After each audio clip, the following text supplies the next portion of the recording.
नमस्कार दोस्तों, मैं मुकेश गोदारा आपका स्वागत अपने YouTube channel Godara education centre में। देखिए फ्रेंड्स, आज हम फिर से एक नया वीडियो लेकर आए हैं और आज का हमारा जो टॉपिक होगा वो होगा हमारे संविधान की प्रस्तावना। देखिए, बहुत से बच्चे हैं जो इस प्रस्तावना वाले टॉपिक को नज़रअंदाज कर देते हैं। ये इतना महत्वपूर्ण टॉपिक है कि इसमें से बहुत से क्वेश्चन है जो एग्जाम में बनते हैं। आज हम चर्चा करेंगे किस किस प्रकार के इस प्रस्तावना में से क्वेश्चन बनते हैं। देखिए, ये पूरी प्रस्तावना आपको याद हो या ना हो, ये इस चीज़ का कोई इशू नहीं है। ये कोई बड़ा मैटर नहीं है कि आपको पूरी प्रस्तावना याद है या नहीं, लेकिन इसमें से कुछ वर्ड ऐसे हैं, कुछ शब्द ऐसे दिए गए हैं, उनका मतलब हमें पता होना चाहिए। अगर हमें उनका मतलब पता है तो हमारे जो एग्जाम में आने वाले जो इस प्रस्तावना से संबंधित क्वेश्चन है वो गलत नहीं होंगे। तो इसलिए और ये प्रस्तावना होती क्या है, ये हमारे संविधान का एक उद्देश्य होता है। इसका नाम ही है, देखो, उद्देशिका। जो हमारा संविधान बना हुआ है, जो हमारे देश के लोगों ने जो संविधान बनाया है, उस संविधान का उद्देश्य क्या है। अगर हमें संविधान का उद्देश्य समझना है, हमारा संविधान किस लिए बना है, तो हमें संविधान की प्रस्तावना को समझना जरूरी है। तो ये हमारे एक आधार है। देखिए, कोई भी विदेशी व्यक्ति भी है, अगर वो हमारे संविधान को समझना चाहता है कि भारत के संविधान में है क्या चीज़ें, भारत का संविधान किस लिए बना है, लोगों को क्या क्या चीज़ें देता है, तो वो चीज़ें समझने के लिए अगर वो हमारे संविधान की प्रस्तावना को भी अच्छी तरीके से पढ़ लेगा और समझ लेगा, तो उसको सारा संविधान का उद्देश्य समझ में आ जाएगा। तो यही है। तो अगर हमें भी अपने संविधान का उद्देश्य ही नहीं पता है कि हमारा संविधान का उद्देश्य क्या है, तो हमें फिर फायदा क्या है एक सिटीजन होने का। तो इसीलिए हमें संविधान की प्रस्तावना को बहुत अच्छे तरीके से समझना है। और आज हम इसमें बहुत से ऐसे वर्ड हैं, उनका पूरी तरह से डिटेल में चर्चा करेंगे कि उनका मतलब क्या होता है, और उनके मतलब से ही क्वेश्चन आता है। और भी तरीके से क्वेश्चन आते हैं, वो हम इसमें जिक्र करेंगे कि किस किस प्रकार के एग्जाम के अंदर क्वेश्चन पूछे जाते हैं। तो आइए दोस्तों, हम पढ़ते हैं।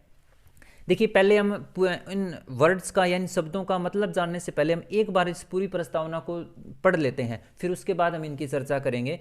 क्या कहा गया इसमें कि हम भारत के लोग भारत को एक संपूर्ण प्रभुत्व संपन्न समाजवादी पंथ निरपेक्ष लोकतंत्रात्मक गणराज्य बनाने के लिए तथा उसके समस्त नागरिकों को, यानी अपने देश के नागरिक, ये कौन कह रहा है, ये जो भारत के लोग यानी हम भारत के लोग जो संविधान बनाने वाले हैं, वो कह रहे हैं कि हम भारत के लोग भारत को एक संपूर्ण प्रभुत्व संपन्न समाजवादी पंथ निरपेक्ष और लोकतंत्रात्मक गणराज्य बनाने के लिए तथा उसके सभी नागरिकों को सामाजिक, आर्थिक और राजनीतिक न्याय, यानी कितने प्रकार के न्याय, 3 प्रकार के न्याय, विचार, अभिव्यक्ति, विश्वास, धर्म और उपासना, और 5 प्रकार की स्वतंत्रता, प्रतिष्ठा और अवसर की समानता, और 2 प्रकार की समानता। क्या कह रहे हैं कि हम अपने नागरिकों को सामाजिक, आर्थिक और राजनीतिक न्याय, विचार, अभिव्यक्ति, विश्वास, धर्म और उपासना की स्वतंत्रता, प्रतिष्ठा और अवसर की समता या सम्मानता प्राप्त करने के लिए, यानी अपने नागरिकों को ये चीज़ें प्राप्त करने के लिए, और उन सब में यानी इन सब के अंदर भी व्यक्ति की गरिमा और राष्ट्र की एकता और अखंडता, यानी ये नहीं है कि इसमें इनको लागू करते समय अगर हम व्यक्ति की गरिमा को भी नहीं भूलेंगे, कि उसमें व्यक्ति की गरिमा और राष्ट्र की एकता और अखंडता भी, यानी अखंडता का मतलब क्या होता है, जिसके टुकड़े ना हो सके, तो राष्ट्र की अखंडता को भी सुनिश्चित रखना है हमें, और सुनिश्चित करने वाली बंधुता बढ़ाने के लिए दृढ़ संकल्प होकर अपनी इस संविधान सभा में, यानी जब संविधान बन रहा था तो कह रहे हैं कि हमारी इस संविधान सभा के अंदर आज तारीख 26 नवंबर 1949 26 नवंबर 1949 को मिति मार्गशीर्ष शुक्ल सप्तमी संवत 2006 विक्रमी, ये तो आपको, अगर आपने जो मेरा विक्रम संवत या शक संवत वाला अगर जो वीडियो देखा है, तो आज आपको यहाँ पर कोई दिक्कत नहीं होगी। तो यही तो, तभी तो बोल रहे हैं ना कहीं ये चीज़ें काम आती है। अगर आपने वो जो मैंने एससी बीसी वाला अगर वो कुछ वो वीडियो देखा है आपने, अगर तो आप पिछला वीडियो पूरे देखे तो आपको कोई दिक्कत नहीं होगी। देखिए, समझने में ये क्या कह रहे हैं कि मार्गशीर्ष का मतलब होता है जिसको मिंगसर बोलते हैं, कि मिंगसर को शुक्ल सप्तमी थी, शुक्ल सप्तमी के दिन संवत यानी विक्रम संवत कौन सा था, 2006 को एतद द्वारा, एतद का मतलब होता है हम सब के द्वारा, इस संविधान को, यानी जो हमारा संविधान बनाया गया है उस संविधान को अंगीकृत करते हैं, अडॉप्ट करते हैं, मतलब अधिनियमित करते हैं और आत्मर्पित करते हैं। ये कहते हैं कि हम हमारे इस संविधान को अंगीकृत, अधिनियमित और आत्मर्पित करते हैं 26 नवंबर 1949 को। और ये जो हिंदू महीने हैं उसमें बताया गया कि मार्गशीर्ष की शुक्ल सप्तमी और विक्रम संवत 2006 को। ये बताया गया है। तो ये पूरी डिटेल बताई गई है। अब इसमें से कुछ बहुत से इंपॉर्टेंट वर्ड है, उनका मतलब समझना है हमें ज़रूरी। ये संविधान की प्रस्तावना पूरी याद होने की कोई ज़रूरी नहीं है कि आपको पूरी याद हो। इनमें से कुछ शब्द हैं, उनका अर्थ जानना ज़रूरी है। देखिए, हम भारत के लोग जो संविधान बना रहे हैं वो बात करें कि हम भारत के लोग हैं। भारत को एक संपूर्ण प्रभुत्व संपन्न का मतलब होता है कि एक ऐसा देश जो अपने आंतरिक और बाह्य मामलों में पूरी तरह से स्वतंत्र हो, किसी अन्य देश के ऊपर निर्भर ना हो, कि जो हमारा देश है वो अपने आंतरिक और बाह्य मामलों में पूरी तरह से स्वतंत्र होगा। समाजवादी यानी समाज के कल्याण के लिए कार्य करेगा, यानी आय की असमानता को दूर करने के प्रयास करेगा। पंथ निरपेक्ष का मतलब होता है निरपेक्ष। इस शब्द को देखिए आप, निरपेक्ष यानी जिसका कोई पक्ष ना हो, यानी बिल्कुल जो हमारा जो देश है वो धार्मिक रूप से पूरी तरह से निरपेक्ष है, यानी हमारे देश का कोई धर्म नहीं है। लोकतंत्रात्मक, और हमारा देश कैसा चलेगा, हमारे देश की सरकार लोकतंत्र से चलेगी। लोकतंत्र का मतलब जनता की सरकार, लोक मतलब लोगों का, तंत्र जनता की सरकार होगी। गणराज्य होगा। गणराज्य का मतलब क्या होता है कि हमारे देश का जो सबसे ऊपरी सीट जो व्यक्ति बैठा है, यानी जो हमारा राष्ट्रपति है, वो क्या होगा, उसको हम अप्रत्यक्ष रूप से चुनेंगे, ना कि वो वंशानुगत होगा। ये बहुत बार एग्जाम में पूछा गया कि गणराज्य का इसका मतलब क्या होता है। तो गणराज्य का मतलब यही होता है कि जो हमारा राष्ट्रपति है वो वंशानुगत नहीं होगा, यानी राष्ट्रपति का बेटा ही राष्ट्रपति नहीं बनेगा। नेक्स्ट जो राष्ट्रपति आएगा उसको चुन के लाया जाएगा बनाने के लिए, और उसके सभी नागरिकों को, यानी हमारे देश के जो नागरिक हैं उनको सामाजिक, आर्थिक और राजनीतिक न्याय, यानी कितने प्रकार के न्याय की बात की गई है। तो ये आपको देखो, मैं जो बता रहा हूँ हर चीज इंपॉर्टेंट है। ये पूछे गए एग्जाम में कि हमारे संविधान की प्रस्तावना में कितने प्रकार के न्याय की बात की गई है। 3 प्रकार के न्याय हैं, सामाजिक, आर्थिक और राजनीतिक न्याय। विचार, अभिव्यक्ति, विश्वास, धर्म और उपासना की स्वतंत्रता है। और 5 प्रकार की स्वतंत्रता, 3 प्रकार के न्याय हमारे नागरिकों को मिलेंगे। तो ये तो आपको पता ही है कि सामाजिक रूप से, आर्थिक रूप से और राजनीतिक रूप से किसी के साथ कोई भेदभाव नहीं किया जाएगा। ये सभी इक्वली ट्रीट किए जाएंगे, सभी नागरिकों को। और नागरिकों को 5 प्रकार की स्वतंत्रता है। उनको विचार करने की स्वतंत्रता है, वो कैसा भी विचार कर सकते हैं, वो उनकी स्वतंत्र है वो अपने आप में।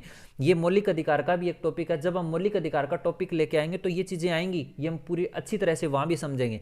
अभिव्यक्ति की, कोई भी व्यक्ति है वो अपने जो विचार है उनको अभिव्यक्त कर सकता है, विश्वास कर सकता है कहीं।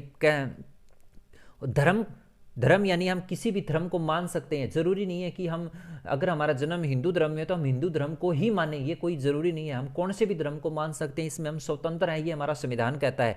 और उपासना का मतलब हम कौन से भी देव को या कौन सी देवी को, देवताओं या जो देवियां होती हैं, हम किसी भी देवता की उपासना कर सकते हैं। ये भी हमारी स्वतंत्रता है। ये हमारा संविधान हमें नहीं रोकेगा कि आप उस देवता की पूजा करो, आप उस धर्म को मानो। ये हमारा स्वतंत्रता है नागरिकों की, ये हमारे संविधान में लिखा गया है। प्रतिष्ठा और अवसर की समता का मतलब होता है सम्मानता, और हमें प्रतिष्ठा की और अवसर की समानता दी जाएगी, यानी हर व्यक्ति को हर चीज के लिए अवसर दिया जाएगा। ये हमारी, तो ये यहाँ से क्वेश्चन कैसे बनेगा कि कितने प्रकार का, ये आपको पूछेगा कि हमारे प्रस्तावना के अंदर कितने प्रकार के न्याय की बात की गई है। तो सामाजिक, आर्थिक और राजनीतिक 3 प्रकार के न्याय की बात की गई है। वो आपको एक न्याय और दे देगा। चौथा ऑप्शन धार्मिक न्याय, कि निम्न में से कौन सा न्याय नहीं है। तो आपको ध्यान, हम क्योंकि हम पढ़ते हैं सामाजिक, आर्थिक, राजनीतिक और धार्मिक भी साथ में आता है, तो धार्मिक न्याय नहीं है यहाँ पर, सिर्फ 3 न्याय हैं। 5 प्रकार की स्वतंत्रता है, और इन स्वतंत्रता है जो इनका क्रम याद रखना है, सीरीज से याद रखनी है। तो पूछ लेता है कि जो स्वतंत्रता है वो 5 प्रकार की किस क्रम में है। तो विचार, अभिव्यक्ति, विश्वास, धर्म और उपासना की, ये 5 प्रकार की स्वतंत्रता है। 2 प्रकार की समानता है, प्रतिष्ठा और अवसर की। उन सब में, यानी इन सब में भी किस चीज का ख्याल रखेंगे, उन व्यक्ति की गरिमा का और राष्ट्र की एकता और अखंडता सुनिश्चित करने वाली बंधुता बढ़ाने के लिए। यानी हम ये नहीं है कि इन चीज को अपनाने के लिए हम देश की एकता और अखंडता को भूल जाएं, वो भी ध्यान में रखेंगे, और व्यक्ति की गरिमा को भी ध्यान में रखेंगे। दृढ़ संकल्प होकर अपनी इस संविधान सभा में, यानी जब हमारा संविधान बना था इस संविधान सभा के द्वारा, तो उस संविधान सभा की बात हो रही है कि आज हम इस संविधान सभा के अंदर तारीख 26 नवंबर 1949, 26 नवंबर 1949 को मिति मार्गशीर्ष शुक्ला सप्तमी, यानी जो मार्गशीर्ष की जो मिंसर की शुक्ल सप्तमी है, विक्रम संवत 2000 को एतद द्वारा, हम सब के द्वारा इस संविधान को, यानी जो संविधान हमने बनाया है, इसको अंगीकृत अडॉप्ट किया, अधिनियमित किया जाता है, और आत्मार्पित यानी हम अपने आप को अर्पित करते हैं इसमें, तो ये इसमें बताया गया है। तो ये पूरा क्या है, इस संविधान का जो हमारा उद्देश्य बताया गया कि हमारे नागरिकों को क्या मिलेगा, और हमारी जो सरकार है, जो हमारा सिस्टम है वो कैसा होगा, प्रभुत्व संपन्न, समाजवादी, पंथ निरपेक्ष, लोकतंत्रात्मक गणराज्य होगा, और नागरिकों को ये चीज़ें 3 प्रकार के न्याय दिए जाएंगे, 5 प्रकार की स्वतंत्रता दी जाएंगी, 2 प्रकार की समानता दी जाएंगी, और हमारे देश की एकता और अखंडता का भी ध्यान रखा जाएगा, ये सारी चीज़ें। तो ये हमारे संविधान का एक उद्देश्य है, और इस संविधान की प्रस्तावना को समझने के बाद हमें हमारा संविधान का उद्देश्य समझ में आता है कि हमारा संविधान जो कहना क्या चाहता है, तो यही है। इसलिए हमें इस संविधान की प्रस्तावना को समझना जरूरी है। उम्मीद करता हूं कि आपको जो ये वर्ड्स मैंने समझाए हैं ये समझ में आ गए होंगे। अगर एक बार में समझ नहीं आते हैं तो आप इस वीडियो को दोबारा देखिए, आपको अच्छे तरीके से समझ आएगा। अब देखिए, जब हमारा जो संविधान की जो प्रस्तावना थी उसमें 3 वर्ड हैं, ये बाद में जोड़े गए हैं, इनका भी हमें ध्यान रखना है। समाजवाद, पंथ निरपेक्ष और अखंडता। एक तो ये पंथ निरपेक्ष और समाजवाद, और एक ये अखंडता, ये 3 वर्ड हैं, ये मूल प्रस्तावना के अंदर नहीं थे। तो इसमें ये 3 वर्ड हैं, ये बाद में जोड़े गए हैं। तो ये पूछ सकता है, ये पूछा भी गया है कि संविधान की प्रस्तावना के अंदर निम्न में से कौन से 3 शब्द बाद में, या निम्न में से कौन सा बाद में जोड़ा गया है। या तो एक दे देगा, 3 कोई और ऑप्शन देगा, या पूछ लेगा कि कौन सा बाद में जोड़ा गया नहीं है, तो ये तीनों ये दे देगा, एक कोई और दे देगा। तो ये हमें ध्यान रखना, ये 3 शब्द हैं, समाजवादी, पंथ निरपेक्ष, अखंडता। मतलब मैंने आपको बता दिया इनका क्या है। और ये 42वें संविधान संशोधन के द्वारा 1976 में, जब 42वां संविधान, ये हम पहले भी इसकी बात कर चुके हैं कि 42वां संविधान संशोधन हुआ 1976 के अंदर, उसमें ये 3 शब्द जोड़े गए हैं। और इसलिए आपको ध्यान रखना है कि हमारे जो संविधान की प्रस्तावना है उसमें आज तक एक ही संशोधन हुआ है। तो ये भी बहुत बार पूछा जाता है कि संविधान की प्रस्तावनाओं में आज तक कुल कितने संशोधन हो चुके हैं। एक ही संशोधन हुआ है, वो यही हुआ है 42वां संविधान संशोधन, और इसके द्वारा इन 3 शब्दों को जोड़ा गया है। और एक क्वेश्चन ऐसे भी पूछा जाता है क्या कि कौन सा मामला, एक मामला आया था कि कौन सा मामला ऐसा था जिसके अंदर संविधान की प्रस्तावना को संविधान का अंग नहीं माना गया। तो ये 2 मामले हैं, उनको आपको नाम याद रखना। एक तो है बेरूबाड़ी का मामला, और जिसके अंदर क्या कहा गया कि जो संविधान की जो ये प्रस्तावना है उसको संविधान का भाग नहीं माना गया। फिर एक 1973 ईस्वी को एक मामला और आता है केशवानंद भारती के नाम से। केशवानंद भारती का मामला है, उसमें संविधान की प्रस्तावना को अंग माना गया और कहा गया कि भारत का इस संविधान की प्रस्तावना में हम संशोधन कर सकते हैं, लेकिन इसका जो मूल ढांचा है उसमें छेड़छाड़ नहीं कर सकते। यानी इसमें कोई वर्ड है वो ऐड कर सकते हैं, लेकिन जो भी है इसके अंदर इनको हम निकाल नहीं सकते। मूल ढांचे का मतलब होता है कि यही जो इसमें लिखा गया इन चीज़ों को तो हम नहीं निकाल सकते, लेकिन कोई नई चीज़ इसमें ऐड कर सकते हैं। तो आज तक हमारे संविधान की प्रस्तावना में सिर्फ 3 ही वर्ड जोड़े गए हैं, एक ही संशोधन हुआ है, ये आपको ध्यान रखना है। उम्मीद करता हूं कि आपको ये पूरी प्रस्तावना अच्छे तरीके से समझ आ गई होगी। नहीं आई है तो आप इस वीडियो को 1-2 बार जरूर देखिए, यहाँ से बहुत अच्छे अच्छे क्वेश्चन बनते हैं। और इनका सीरीज आपको ध्यान में रखना है, 3 प्रकार के न्याय ध्यान में रखने हैं, और इन वर्ड्स का आपको मतलब पता होना चाहिए कि मतलब क्या कहना चाहता है। लोकतंत्र का, गणराज्य का, समाजवाद का, प्रभुत्व संपन्न का, यानी प्रभुत्व, हमारा जो देश है वो अपने आप में स्वतंत्र है, आंतरिक और बाह्य मामलों में। समाजवाद, समाज के कल्याण के लिए यहाँ पर काम किए जाएंगे। कि पंथ निरपेक्ष, देश का कोई भी जो धर्म है नहीं है, अब राज्य का अपना कोई धर्म नहीं है। सामाजिक आर्थिक 3 प्रकार के न्याय दिए जाएंगे, 5 प्रकार की नागरिकों को स्वतंत्रता दी जाएगी, 2 प्रकार की समानता दी जाएगी, और राष्ट्र की एकता और अखंडता। अखंडता का मतलब क्या होता है कि जिसके टुकड़े ना हो सके। खंड, खंड का मतलब टुकड़ा, और एक ए लग गया तो अखंडता, यानी देश की एकता और अखंडता को भी हमें बनाए रखना है, हमारे देश के टुकड़े नहीं करने हैं। ये चीज़ भी हमें हमारे संविधान का एक उद्देश्य है। उम्मीद करता हूँ कि दोस्तों आपको ये अच्छी तरीके से समझ आ गया होगा। देखिए फ्रेंड्स, जिसको पढ़ना था वो जा सकता है, पढ़ाई यहीं तक थी। मुझे आज थोड़ी 2 मिनट एक बात और थोड़ी बात करनी है, तो अगर जिसको सुनना वो रुक सकता है, और बाकी पढ़ाई का जो टॉपिक था वो ख़त्म हो गया है। जो सिर्फ पढ़ना चाहते थे वो जा सकते हैं। देखिए दोस्तों, अपना जो ये वीडियो चल रही हैं, आप इन वीडियो को देखते रहिए। आपका एक जो बेस है वो इतना स्ट्रॉन्ग बन जाएगा। मैं सिर्फ आपका बेस बनाने की कोशिश कर रहा हूँ। देखिए, अगर हम कोई भी एग्ज़ाम का देना चाहते हैं, अगर हम एग्ज़ाम की तैयारी करना चाहते हैं, तो सबसे पहले हमारा बेस बनना चाहिए।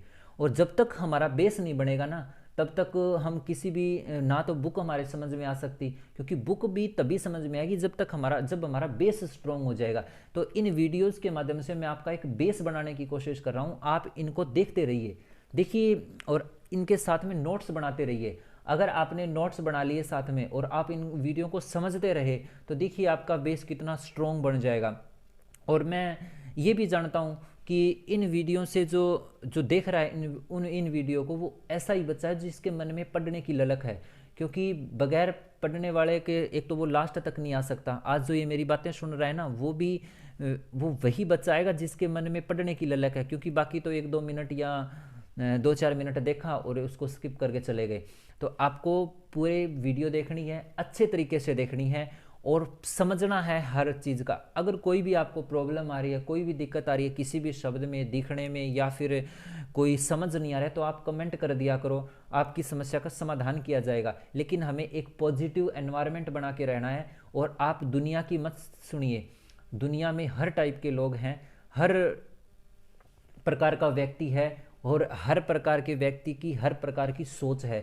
वो जैसे सोचता है वो वैसा ही कहेगा। आप किसी की मत सुनिए, सिर्फ आप अपने आप को देखिए कि जो आप कर रहे हैं क्या वो सही है। अगर आप पढ़ाई कर रहे हैं तो ये पढ़ाई कोई बुरी बात नहीं है। इसमें ये नहीं होगा कि आप पढ़ रहे हैं तो आपके जो घर वाले हैं उनका शर्म से सिर झुक जाएगा। आप बहुत अच्छा कार्य कर रहे हैं और आप पढ़ते रहिए। अब 1-2 दिन में या फिर जल्दी महीने 2 महीने में किसी चीज़ का कोई रिजल्ट नहीं आ सकता। ये जो रिजल्ट है ना, ये बहुत पॉजिटिव तरीके से आएगा। आप बस पढ़ते रहिए, बहुत अच्छा रिजल्ट आएगा। लेकिन आएगा तब जब हम इसको कंटिन्यू लगे रहेंगे।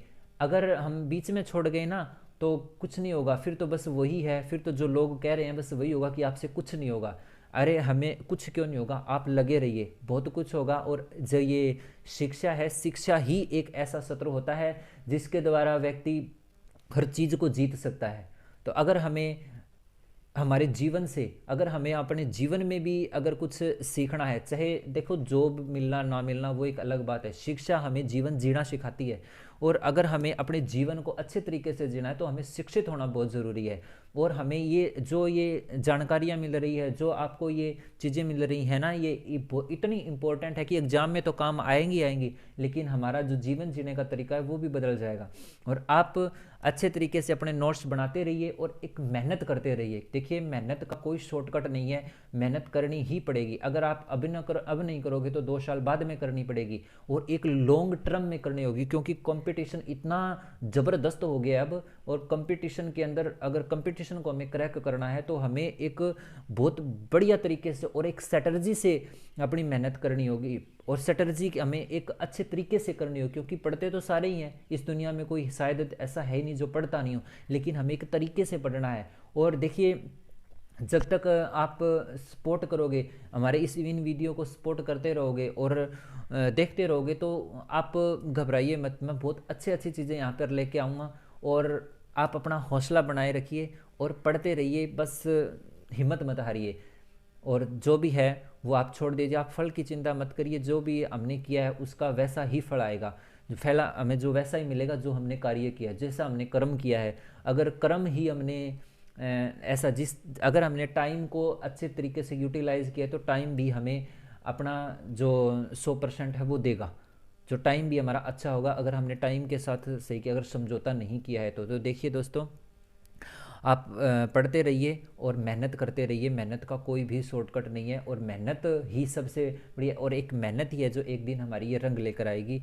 और मैं पिछली वीडियो से आपसे एक क्वेश्चन पूछना चाहता हूँ, क्योंकि हम आगे से यही करेंगे कि जो हमारी वीडियो होंगी, लास्ट वीडियो होगी, उसमें नेक्स्ट वीडियो के अंदर उनमें से क्वेश्चन पूछेंगे।